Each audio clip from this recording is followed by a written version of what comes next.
We've all become very cognizant of Jack and his story. And when Alibaba went public with the largest IPO in history, we knew a lot more about him. So I want to talk about his personal story. I want to talk about how many times he tried and failed and what kept him going. I want to talk about where he is today and how he got here. I begin with this question, though, Jack. Why are you back at Davos? It's a long break for 7 years. I think my last trip here was year 2008. But I was coming for year 2001 for the Young Global Leader for Tomorrow. And remember, I never heard about the Davos when I came. But when I came, in the Switzerland, so many young people demonstrate. Was such a horrible thing that I was, and I asked them, why did they do it? They say, anti-globalization. And I say, why? Globalization is a great thing. Why people don't like it?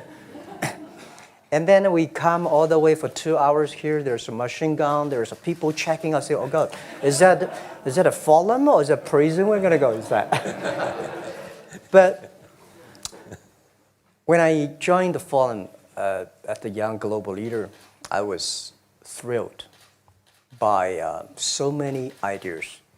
For the first 3-4 years, I learned what does the globalization mean? What does the corporate citizenship mean? What about social responsibility mean? All these new ideas, and I see so many great leaders talking about leadership, and I benefit a lot. And the year 2008 and 2009, when the financial crisis came, I think it's better to go back to work. Because we can never win the world by talking. So we go back, spend 7 years. Now I come back, I think it's time to do something return. Because I learned so much. Let's talk 12 years ago. So why I should not talking to the young global leader of today, sharing with them how we've gone through. Okay. So that was the thing. Let's start with where you are today. Just how big is Alibaba? How many people come every day? How many people come in a week? How fast is it growing? Yeah, we have over 100 million buyers visiting our site, shopping our site every day. And we created 100 million every day. We created 14 million jobs for China, directly and indirectly. And we grow from 18 people to 30,000 people, 18 people in my apartment, to now we have a 4 big campus. Compared to 15 years ago, we were big. But compared to 15 years later, we're still a baby. How big will you be 15 years from now? I think 15 years ago, I told my team that 15 years, in the past 15 years, we grow from nothing to this size. And 15 years later, I want people to know about Alibaba, know Taobao, because it's already everywhere. I want 15 years ago when we talk about what is e-commerce, why small business can using this e-commerce, this internet, can do business across the nation. And I hope 15 years later, people forget about e-commerce because they think it's like electricity. Nobody thinks it's a high tech today. Now, this is something that I don't want 15 years later. We still walk on the street talking about why and how e-commerce can help people. You tried to get into 3 colleges. Mm-hmm. Each time they rejected you. No, I tried. There is an examination that young people, if you want to go university, you have to take the examinations. So I failed 3 times. Right. But a lot of fail. I failed for funny things that I failed a key primary school test for 2 times. And I failed 3 times for the middle schools. And you will never believe in Hangzhou, my city, there's only 1 middle school that lasts only 1 year. It was changed from primary school to middle school because our graduates of our school, no middle school accept us because we were too bad. Yeah. They would become a middle school. What effect did it have, though, being rejected? Well, I think we have to get used to it. We're not that good. Even today, we still have a lot of people reject us. I think when I graduate from universities, and before I, for 3 years, I tried to fill in the universities. So I applied jobs for 30 times, got rejected. I went for a police, they said, no, you're not good. I went to even the KFC. When KFC came to China, come to my city, 24 people went for the job. 23 people were accepted. I was the only one guy. And we went for police. 5 people, 4 of them accepted. I was the only guy that I received it. So to me, being turned down, rejected. Oh, by the way, I told you that I applied for Harvard for 10 times, rejected. I know I'll be rejected. I just don't want to say that. Yeah, sorry now. 10 times you wrote them and said, I'd like to come to Harvard. Yeah. And then I told myself, someday I should go teach there, baby. I think that can be arranged. Richard Nixon came to Hangzhou. Yeah. And after that, tourists flooded the place. Yeah. And that's how you learned English. Yeah. I really like I don't know why, at 12, 13 years old, that time I suddenly fell in love into the language, the English. And there's no place you can learn English at that time. There's no books, English books. So I went to the Hangzhou Hotel, now called Hangzhou Shangri-La Hotel, because that was the hotel can receive the foreign visitors. So every morning for 9 years, I showed them around as a free guide, and they taught me English. And I think that changed me. Today, I'm 100% made in China. I've never got a one-day train outside China. Yeah. And when people talk to me, say, Jack, how can you speak English like that? Why sometimes you talk like an Western guys? I think that was the 9 years. These Western tourists opened my mind, because everything they told me are so different from the things I learned from the schools and from my parents. So now I have a habit. Whatever I see, whatever I read, I use my mind. Think about for 2 minutes. Is that how Ma Jun became Jack Ma? Actually, Jack, the name was given by a lady in tennis. She's a tourist. She came here and she said, came to Hangzhou. We become a pen friends. Ma Ring is so difficult to pronounce. So she said, do you have an English name? I said, don't. So can you give me an English name? She said, okay. She said, my father called it Jack. My husband called Jack. What do you think about Jack? I said, good. So I've been using that for that many years. Yeah. First visit to America, 1995? 1995, yeah. I come here for a project helping the local government to building up a highway. And you tried the internet. I tried the internet in Seattle, and in a building called the USA Bank. I don't know whether the USA Bank is still there or not, but there's a building. And my friend opened a small office, which is like only 10% bigger than this room. And there are a lot of computers in there. And he said, Jack, this is internet.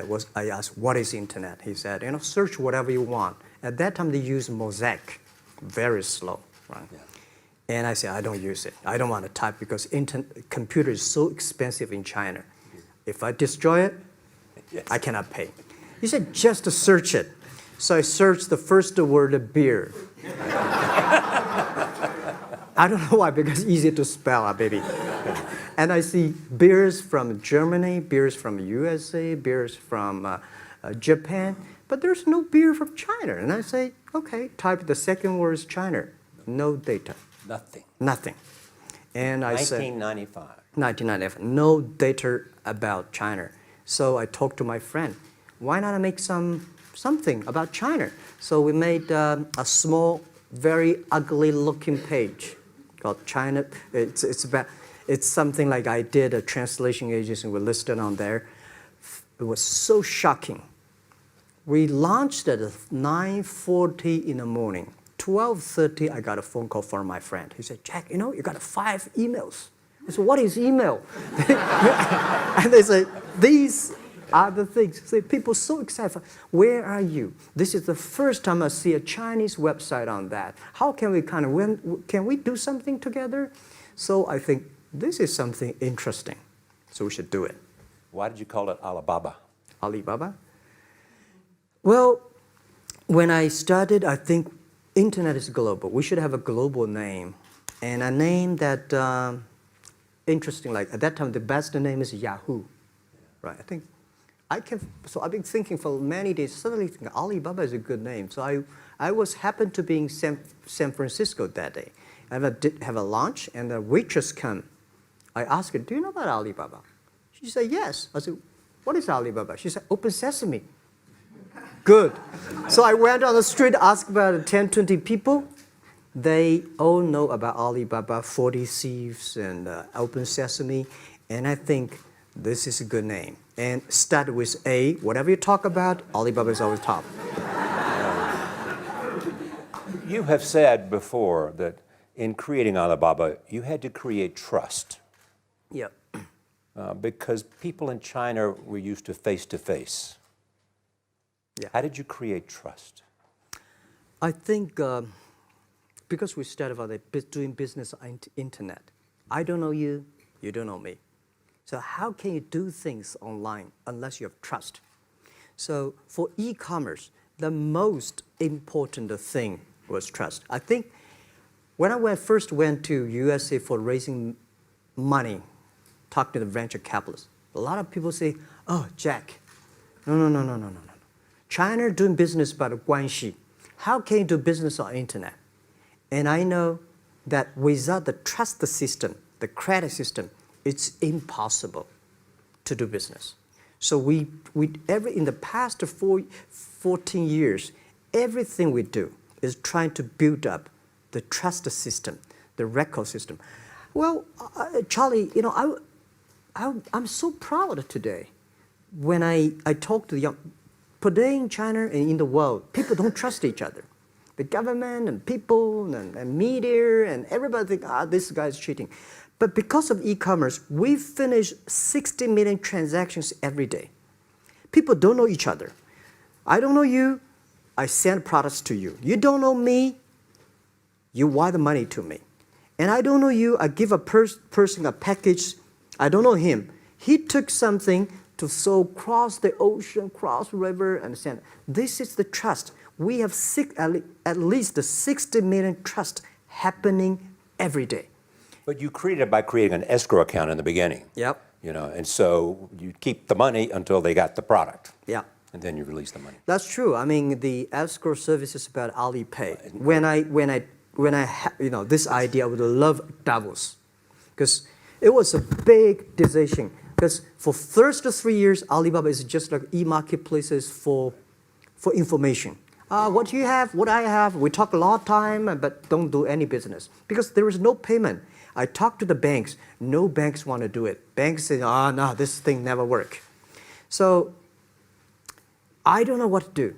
Because if I start to launch a payment system, it's against the financial legal laws. Because you have to have a license. But if I don't do it, e-commerce will go nowhere. So then I went to Davos. I listened to a leadership discussion. Leadership is about responsibility. And after I listened to that panel, I give a call to my friends, my colleagues in my apartment, say, do it now, immediately. If something wrong, the government not happy about that, if one body has to go to the prison, Jack might go to the prison. Because it is so important for China, for the world, to build up the trust system. And if you did not do it, I said, and do not do it properly, stealing money, money wash, no trust record, I send you to the prison. That was the thing. And people don't like it. So many people I talked to at that time for Alipay, they say, this is the stupidest idea you have ever got. But I say, I don't wear the stupid clever as long as people use it. Now we have 800 million people using this Alipay. Stupid things But if you Alipay do is web very- is better. Alipay is a privately held thing. It's not part of Alibaba. No, it's a Let me private. talk about money for a second. Yeah. You have never gotten money from the Chinese government? No. None. None. I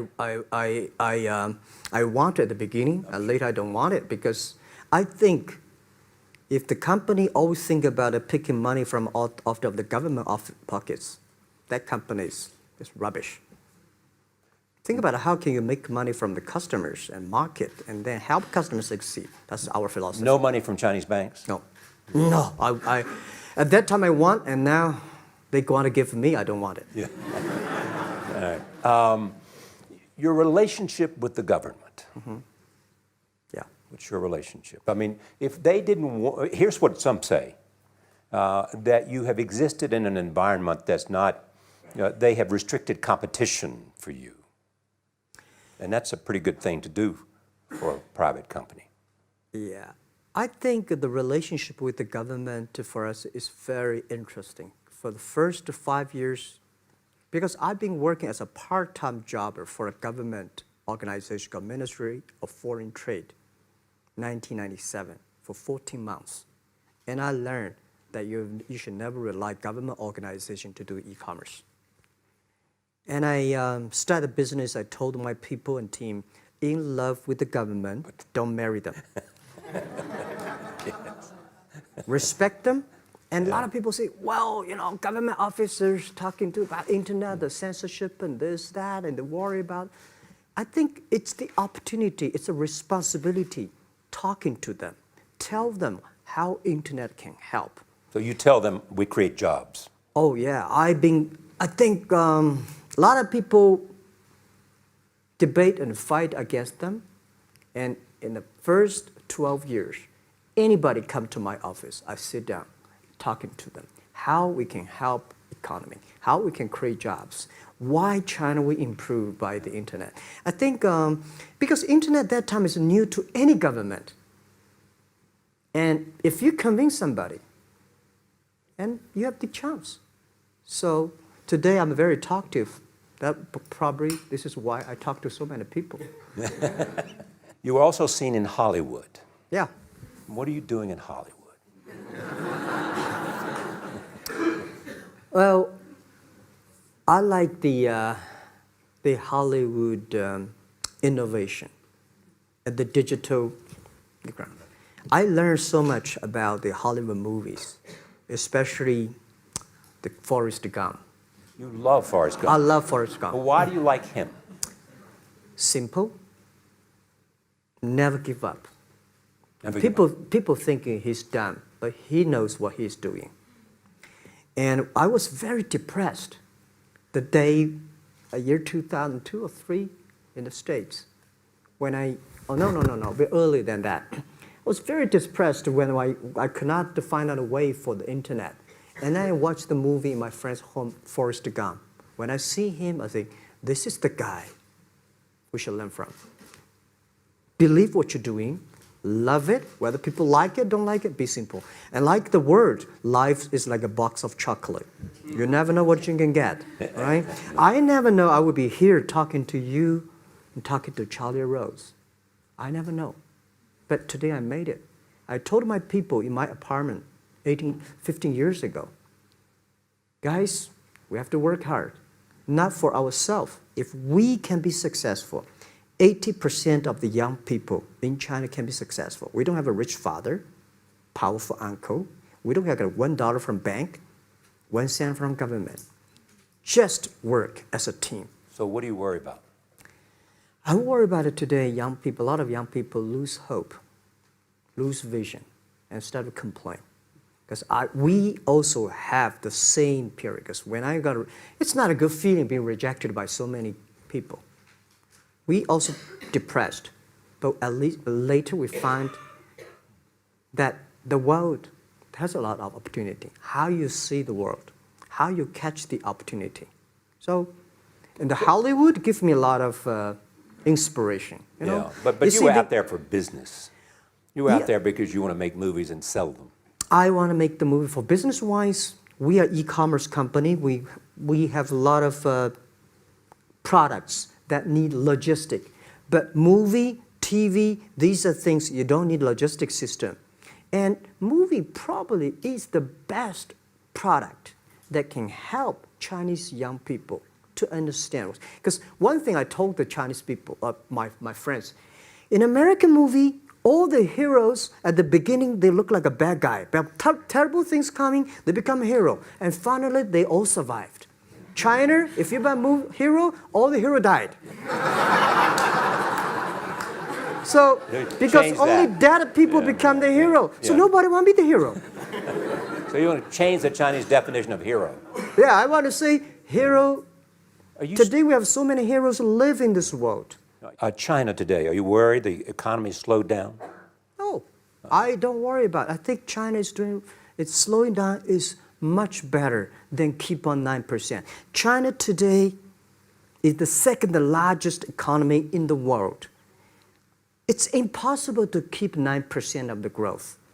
If China still keeps the 9% of the growth of the economy, there must be something wrong. You will never see the blue sky.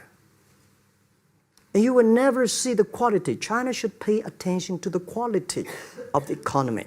China should not. So if we have a lot of influence, like Hollywood movies, things, and we have sports and these things in the GDP, will be much better. So I think, just like a human growth, this body can never grow. Certain time, the slow of growth of the body was slow, but you should grow your mind, grow your culture, grow your value, grow your wisdom. I think China is moving to that direction. And you saw Modi in India? Pardon? Did you see Modi in India? Not yet. I'm looking forward to that. So you'll go to India. Yeah. Finally, there's this. You're one of the world's richest people. Your company is one of the world's richest companies. What do you want beyond Alibaba? Well, about richest people, I was really not happy in the past 3 months when people say Jack Ma is the richest people of China. Global celebrity, they said. No, I'm not. When I started business, you are. I never thought, because how many? Yeah, maybe I am. But I think 15 years ago, in my apartment, my wife was at that time one of the 18 founders. I asked her, "Do you want your husband to be a rich person?" I never said rich person in China, rich person in Hangzhou, or you want your husband to be a respected person. She said, "Of course, respected." Because she never believed, and I don't believe we'll be rich people. We just want to survive. But I believe when you have $1 million, that's your money. When you have $20 million, you start to have a problem. You worry about inflation, which stock to buy and this, that, how it come. When you have $1 billion, that's not your money. That's the trust society give on you. They believe you can manage the money, use the money better than the government and the others. So I think today, I have the resources, do more things. With the money we have, with the influence we have, we should spend more time on the young people. And I would say, someday I'll go back to teach. Go back to school, spend time with the young people, and sharing with them what I done. So the money is not mine. I just happily and having these resources, then I want to do better job. Just tell them your story. Yeah, tell them the story and tell them that if I don't think in this world there are a lot of people be rejected more than 30 times. If we, the only thing we never give up, the only thing we're like a Forrest Gump, we keep on fight, we keep on change ourselves.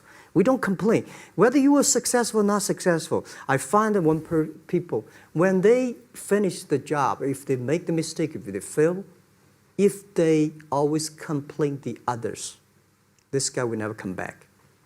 If the guy only check himself, yeah, something wrong with me here, something wrong with me there, this guy has a hope. Jack, on behalf of everybody in this audience and a television audience around the world, thank you for taking your time to be with us. Thank you. Thank you.